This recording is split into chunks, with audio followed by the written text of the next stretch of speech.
Hello and welcome back to Save Ourselves. Or if you're new here, then hi, I am Aparna.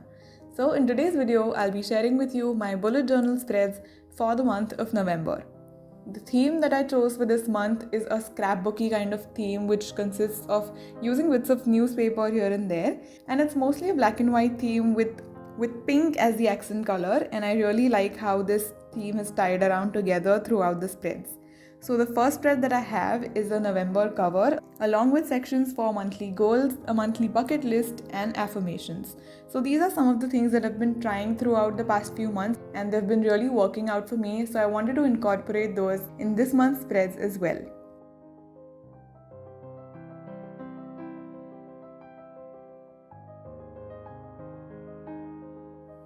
So the next thread that I have is a gratitude log. I've been incorporating a gratitude log in my monthly setup for quite a few months now, and it's brought about a considerable change in my mindset throughout these months. So one of the goals that I'm trying out for November is called a no complaints November, where I'll try not to complain about the small and big things in life. And I think complaining is a thing that we can easily be oblivious to and it just escapes our notice, but it also brings in a lot of unnecessary negativity in our lives. And I feel like gratitude can be the flip side for that. Which is why this gratitude log is in my setup, and I feel like it'll help me achieve that goal. So, to complement that, I added a quote that says, "Spending today complaining about yesterday won't make tomorrow any better." And I really resonate with that. So, I'm hoping that this gratitude log will help me achieve a more positive mindset and cut back on the negativity that complaining brings with it.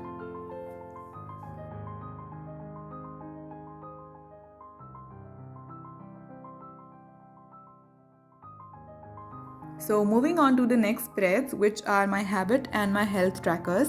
And brownie points to you if you can guess which of my earlier themes this spread turned out to be very similar to in terms of the whole layout and the scheme. So let me know in the comments below and I'll tell you if your answer is right. Anyway, to know more about all of the habits that I'm going to be tracking, you can check out the blog post that I'll leave in the description below. So it has all the details about all the habits that I'll track and all the aspects of my health that I'll be tracking. So I'm tracking about 9 of the usual habits that I've been tracking for the past few months and also about 4 or 5 aspects of my health. And all of this just gives me a lot of data to keep in mind and just check on my progress, and it's great to come back to all of these trackers and see how I've progressed throughout these months since I've been tracking my habits for quite a few months now. And some of these habits have stuck along the way because I've been tracking them. So if you want to know more about why I track my habits and how I do that, let me know and I'll make a separate video on it. And I went for my standard vertical layout that I'll fill in after each day. And keeping the spread as functional as possible is what works the most for me.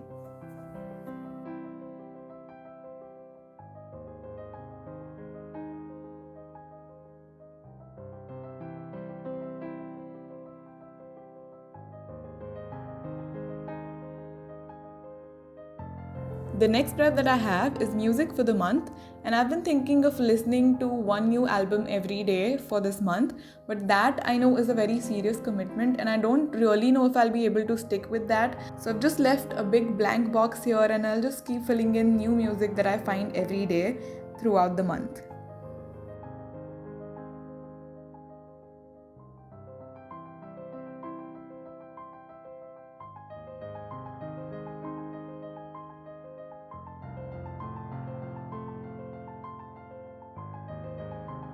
November is bringing Diwali along with it, which automatically means that there are a lot of preparations to be done.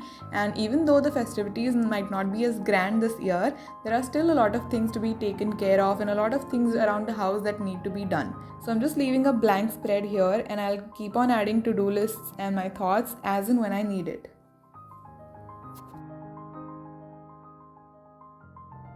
Moving on to the last spread of this setup, that is the weekly spread.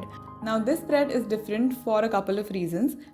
First of all, I wanted to try out a different layout than what I usually turn to, and I opted for these narrow vertical boxes that will give me a lot of space to write down short, small tasks. And this layout is also different in terms of giving more space to the weekdays and less to the weekends, because that's how I'm trying to rearrange my schedules to free up my weekends and make them as relaxed as possible and try to have a fuller week kind of tuning into the work hard, play hard mode, because that's what works for me the best, and it was a very simple layout to create.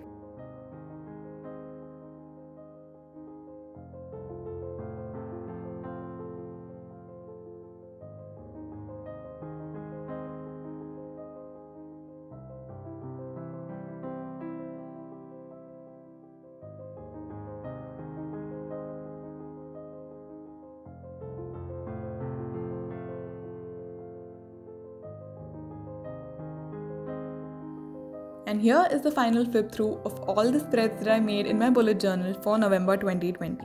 I hope that you enjoyed this video and that it gave you a few ideas for your own planning. If you like this video, please give it a thumbs up and let me know which spread you like the most in the comments down below. I'd love to hear what you have to say. If you want to know more about my spreads, check out the blog post that's linked in the description below, as it covers this topic in much more depth. I'll see you next week. I hope you have a great day. Thank you so much for watching. Bye bye.